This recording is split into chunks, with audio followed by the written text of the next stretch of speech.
Well, hey guys, I'm here with Bart. Bart, glad to have you. Jason, always fun hanging out with you. Yeah. Even on Zoom. I'd rather do it in person, but Zoom is good too. That's okay. That's right. It's our world these days. Well, hey, we're here in October, and it's kind of interesting because Christmas is literally right around the corner, and it's an odd year, to say the least, because churches, I talk to churches all the time, just like you, and if you're listening as you're a church, you're probably scratching your head going, we have no idea what Christmas looks like this year. You know, you're kind of, it's not up to you to how many people you can get into your room. You're kind of wondering, do we do outside? If we can, do we do inside? All this kind of stuff. And it just begs the question on what are you doing for Christmas? And so our team got together, and Bart actually spent some time, and he actually wrote out some really great things that you could take with you to your discussions with your leadership team when discussing what you should do this Christmas. And I thought it was worthwhile for us to put together this little podcast and talk about what Bart wrote out. Bart's a church planner. He's a former lead pastor. He's a digital growth expert. He's a church growth expert. And this guy knows what he's talking about. So I've asked Bart to share his tips and tricks on what you could do this Christmas to be much more meaningful when it comes to the digital space. So Bart, what you got for us? Well, thanks, Jason. One thing that I think is also relevant to the conversation is that 10 years before I planted a church and pastored a church, I actually was the creative arts director and worship pastor of a church. So I spent 10 years of my ministry life sitting in the chairs where a lot of the folks that are listening to this are sitting in like August and September going, what are we going to do at Christmas? And it was always a big event, right? One of the biggest events of the year. We typically had, the largest, but one of the largest budget items, one of the biggest marketing opportunities, and we put a ton of energy into this on-campus, in-person experience. And as you mentioned, you and I have had a ton of conversations in the last few weeks with different churches trying to see what we can do to help support them as they're promoting Christmas activities and Christmas events. And some pastors and some church leaders, I think, are starting to get a feel for what they're going to be able to do. A lot of them are still sort of scratching their heads going, we're kind of behind in our planning because we really don't know if we're going to be able to have 50% capacity on campus or 100%. Some churches that I've talked to have said, we can do 50% capacity on campus, but even if we try to do that, we don't know if we can really handle it. It's a mess.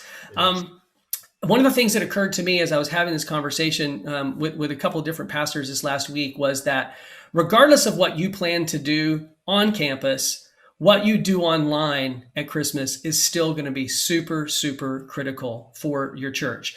Most churches that I know, not all, but a lot of churches I know, even though they've gone back to in-person worship gatherings, are still nurturing a pretty significant online presence on Sunday mornings. And that'll be no different for Christmas Eve. So I was literally out for a run yesterday, and I thought, if I were planning a Christmas Eve online service, what are the things that I would be bringing to my creative planning team? What are the things that I would want to throw on the table and go, how do we have this conversation? So I wrote some stuff down, and I wrote down what I think are 5 key components or 5 elements that, if they are included in an online worship experience, will make that online Christmas Eve experience impactful and engaging for an online audience. So I'll just share those 5 things with you, okay? And you can tell me if you like them or not. You can tell me if you think I'm on or off. But this is what I got, okay? The number one thing is fun. By the way, they're all going to start with F. And I guess as a former senior pastor, using alliteration in my sermons was, I guess, just something we do. So the first piece to the formula is fun.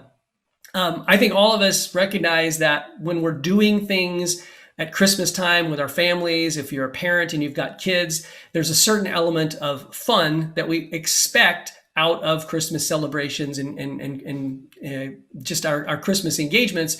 And certainly those of us who are leading or serving in churches that are trying to engage the unreached people in our community, being able to actually initiate the engagement, the service, the experience with something fun is really important. And fun can be a lot of different things. You and I were talking about this earlier. You're like, you can do trivia things that are kind of fun. A lot of churches will spin up music or a video or something that kind of launches the experience, the online experience, with something that is fun.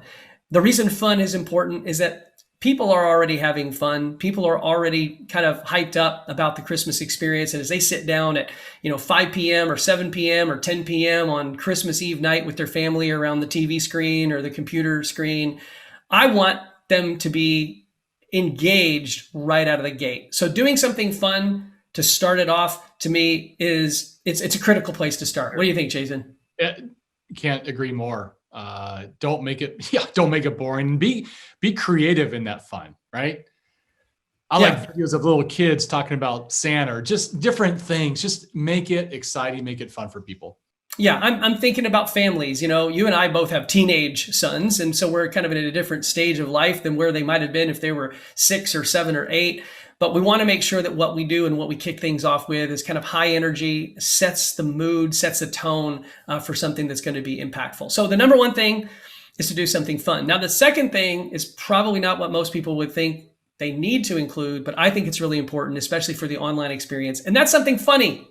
And funny is different than fun, right? Fun can be defined as something that just kind of creates an energy and an excitement and an anticipation, whereas funny is something that actually makes us laugh. And I know for my family, 2020 has been a year where we've laughed a lot, but it's not been very funny, right? It's not a funny year. And Christmas season can be kind of stressful for people. It's been a stressful year. You've probably got families and people in your church that maybe have lost jobs. Maybe they've lost family members. Maybe they're just super stressed out about kids being home for school. Things just didn't go in 2020 the way any of us had expected or hoped. And, laughter is great medicine. It's scientifically proven that when people laugh, endorphins are released and we simply feel better. And so my advice is you got to include something funny in your online engagement. You can't go wrong with like a Christmas gift fail video, right? You thought was a perfect Christmas gift and somebody goes, really? Yeah, just funny stuff like that. There's so many, just go to YouTube. Like there's probably a ton of different videos you could show that just make people laugh. Yeah, I don't know what the copyright laws on that would be, in terms of using somebody else's YouTube videos. And I mean, for years, even in on-site, in-person worship services, I mean, I'm showing my age here because I don't know if they're still around and still relevant, but we use Skit Guys videos all the time. You remember the Skit Guys? You remember the Skit Guys? Those guys were funny and they would always come up with some great Christmas videos. There's a lot of stuff out there that you can beg, steal, borrow, license. Make sure you license anything that you're using. We're not suggesting that you break any laws by any stretch of the imagination. That would not be funny. That would not be funny if you got in trouble or got shut down on Christmas Eve with your live stream for using something you didn't have permission to. But I would say the second thing to make sure that you incorporate in that online experience is something funny. The third F, is something familiar. This is probably obvious, but people get real nostalgic at Christmas time. We have Christmas ornaments in our house that we have collected since our kids were really little. That nostalgia of putting those familiar Christmas ornaments on the tree every year, even though the tree changes and the house might change, there's a lot of things that change. There's a familiarity there that always makes the Christmas experience better. And with a church online experience, this is not something with which people are really familiar. It's going to be new. It's going to be different. You're maybe establishing or starting new traditions. You're not able to do some of your former traditions, maybe a candlelight experience or something on site. But it's important that you bring things into the program, into the experience that are familiar. The easiest way to do that is simply through song, right? People want to sing Christmas carols. They want to sing along. And as a former worship pastor, creative arts director, I was probably guilty of this on more than one occasion. But I highly suggest, especially for this year, that worship pastors are really careful about getting too creative with the musical arrangements of some of those familiar carols. I get it. I've been there. I've done that. But I think people want to sing Silent Night the way that Silent Night is supposed to be sung. I'm guessing. I think there's a familiarity thing that people really want and need to have. And so delivering on that in that experience, I think will make it better for your audience. I agree. I agree. Nothing to add to that? You like familiar? No, okay. I mean, to me, it's like, it's telling the story. It's, people have traditions, right? Yep. And we all have those CNEs that attend our churches. Yep. This year, those CNEs are probably not coming in person. They're sitting at home. And so there's a lot of distractions. And I think if you can get back to the meaning and the story of Christmas, and don't try to be creative in that element of it, just hit the basics are needed this time of year, especially this year.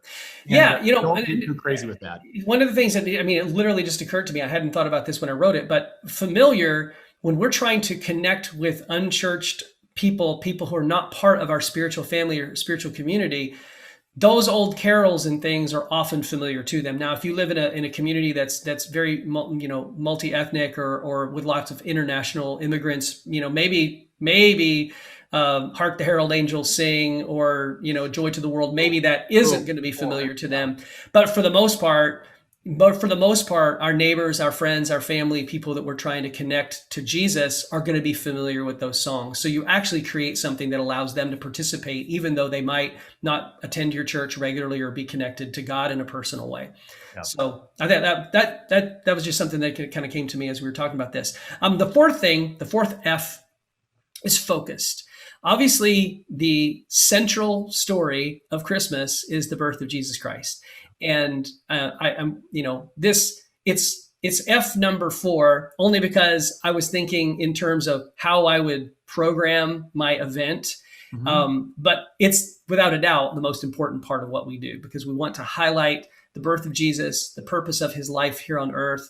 And, it's the reason that we're celebrating Christmas in the first place. So having a focused time, whether that's a devotional from your pastor, an opportunity to read some scripture, to read the Christmas story, to tell the Christmas story, and then to create the context for why it's so important and why it's significant. The families in your church, especially those with small children, will appreciate you making that really easy and really clear for everybody to process and really everybody to understand. And remember that when you're delivering that message, that you've got multiple generations, watching in and listening, and you've probably got people from all different backgrounds from a faith standpoint that are potentially listening in. So the better you can refine what you want to say, put the cookies on the bottom shelf as far as Jesus is concerned. We want to make sure he is the one. These are not Santa's cookies. That's a different jar of cookies. Cookies on the bottom shelf as far as people really hearing and understanding the gospel of Jesus, really focus in on that. And then from there, the fifth F is forward. You want to actually leave people with an action step, a call to action, something that can actually propel them forward in their spiritual journey. Regardless of where people are on their faith journey, when they tune in with you on Christmas Eve or whatever day that you're playing this, showing this, live streaming this, we want people to be compelled to take a step towards God, to take a step towards Jesus. So be really sensitive to the fact that you've got people on all ends of the spectrum, people who've been following Jesus for maybe decades, people who are exploring God, the Bible, claims of faith for the very first time, and create and establish clear calls to action and next steps for them. That might be connecting with you at the church. It might be, something that's connected to one of your ministries. You be creative in terms of how you want to inspire people to take that next step, but actually don't finish your service without calling people to some level of action. Well, finally, go ahead, Jason. I'm always a big fan of taking that opportunity to talk about what you're doing next in terms of a sermon series. Give them a reason to come back, either online or in person. Invite them in person. What are you deploying in January? Don't forget to talk about that. Don't put it in the pre-service slides. Talk about it. Hey, we want to invite you back because we're going to talk about family, right? We're going to talk about the nucleus of a family and how does a family thrive in 2021. So join us, whenever you're going to kick that off or whatever you're going to do. Maybe it's finances, whatever it might be. That's a great call to action because I think it's so important. The church I go to, we always tended to either give them a gift or we talk about what we're going to be deploying in the new year. Otherwise, you're not going to see those people again probably till Easter. Mm-hmm. So I would take advantage of your opportunity, like you said, that forward thinking, the call to action to rejoin us. Yeah, I agree with that 100%. That's a great idea. I've actually got a bonus F. Okay, and this one actually, I may have actually been inclined to start with it, and that the bonus F that doesn't fit into the 5, it's the number 6, is 40 minutes. Okay, 40 minutes maximum. Okay, here's one thing that I believe I have a heightened awareness to, and I think a lot of pastors would agree, is that the online church experience simply cannot sustain people's attention as long as an in-person experience and gathering does. I've seen more and more churches go from, when we first started doing live streaming back in, March and April, when COVID shut us down, we were running our regular 1 hour 10, 1 hour 15 minute service. By July, we were at 1 hour. By August, we're at 55 minutes because we realize that when people are at home, there are all kinds of distractions. Oh, yeah. I'm guilty of it too. How many times do I go to the kitchen to refill my coffee cup? I got my cell phone.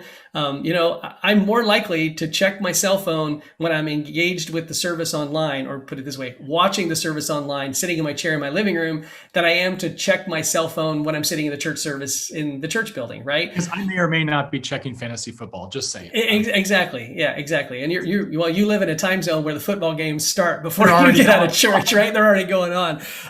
So that's a downside to that. But you really need to be super considerate and aware of the fact that when people are at home and they're tuning in with you, they have all kinds of other stuff going on. And especially if they have children, younger children, being able to be really concise, deliver well, deliver the 5 pieces that we talked about. There's 5 pieces. That's if you do the math, that's 8 minutes per section. 8 minutes of fun, 8 minutes of funny, 8 minutes of familiar, 8 minutes of focus, 8 minutes of forward. Now, you don't have to break it down that way, but hey, it's maybe an easy way to do it. Or right. Go 6 minutes of each of those. 6 minutes of each of those, you got a half-hour service. I'm not saying that the message of Jesus is not important and doesn't deserve lots of time, but I am saying that you want to deliver and be impactful, and your audience will thank you that you were, we'll use the word brief or at least compact on Christmas Eve. Yeah. And let them get on to the rest of their Christmas Eve celebration as they turn the calendar. Now, well, I have another bonus F if that's okay. Oh, you got another bonus F. Okay. Yeah. Yes. All right. Share your bonus F. I think this is a big deal. This kind of goes into mom and dad. Okay. So church, you got the family to watch. I think it's awesome if you give mom and dad some appropriate follow-up, right? So they watched and engaged with you, but put the onus on mom and dad to kind of lead their family. And so I think it'd be really cool if you put together a small, short devotion that would be age appropriate. So if it's younger kids, talk about give mom and dad a few things to talk about and a couple of questions. If it's teens, do this. If it's, college age or adults, do this, whatever it might be. But allow mom and dad, help them lead their family and maybe break down a little bit about, what does Christmas really mean to you, right? What does Jesus mean to you? Are you a follower of him and are you owning your faith? Just things about that you could, just 5-10 minutes that you could be giving parents the opportunity to kind of own their family time in leading those kind of discussions. I would absolutely encourage that because I just don't want people to feel like it's the church's job to, educate and lead their children and their families in their discipleship, right? I believe it's the parents' job to disciple and lead their kids and themselves, right? So that's my only extra is add a follow-up to your Christmas package, if you will. I think that is a fantastic idea.